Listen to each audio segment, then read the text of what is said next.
মহলটির পুকুর পাড়ে দাসীরা নাচে মগ্ন ছিল। ঠিক তখনই পানির সতহ ছেদ করে একটি ভয়ঙ্কর আকার উদয় হলো। কেউ বুঝতে পারল না এটি কি। পরের মুহূর্তে চিৎকারে পুরো পরিবেশ কেঁপে উঠল। নিরাপত্তা কর্মীরা সঙ্গে সঙ্গে এগিয়ে এলো। হঠাৎ এক দাসীর পা পিছলে যায় এবং সে সরাসরি পানিতে পড়ে। সে যেভাবে বাইরে ওঠার চেষ্টা করছিল, সেই রহস্যময় বস্তু দ্রুত তার দিকে এগিয়ে আসে। ভয় সে তা দূরে ঠেলেছে। উপস্থিত অধিকাংশ মানুষের বিশ্বাস হয়ে যায় এটি কোনো মৃত মানুষের অশান্ত আত্মা, কিন্তু অনন্যা একেবারেই শান্ত। ভূত প্রেতের প্রতি তার কখনো বিশ্বাস ছিল না। ক্রাইম ব্রাঞ্চের ফরেন্সিক এক্সপার্ট হিসেবে এমন অদ্ভুত মামলায় সে আগেও অনেকবার লড়াই করেছে। সে সাহস দেখিয়ে সেই বস্তুটি নিজের হাতে ধরল এবং মনোযোগ দিয়ে দেখল। মাত্র এক নজরে সে বুঝে গেল রহস্যটা অন্য কিছু। ভিতরে একটি বড় ব্যাঙ আটকে আছে। বাস্তবে ব্যাঙটি আগে থেকেই পুকুরে ঢুকে গিয়েছিল এবং সরে যাওয়া অবশেষ খেয়ে এমন বড় হয়ে গেছে যে বের হতে পারছিল না। তার সত্য প্রমাণ করার জন্য অনন্যা একটি সরঞ্জাম ব্যবহার করে পুকুর খুলল। সত্যি,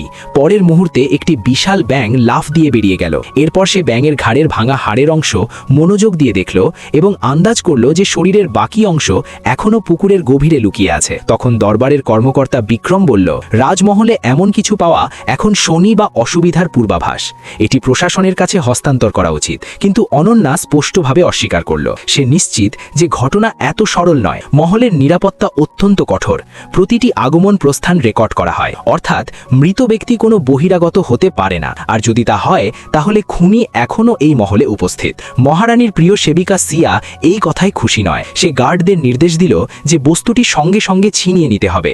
কিন্তু ঠিক তখন কর্ণ এগিয়ে এলো এবং তাদের চেষ্টা ব্যর্থ হলো।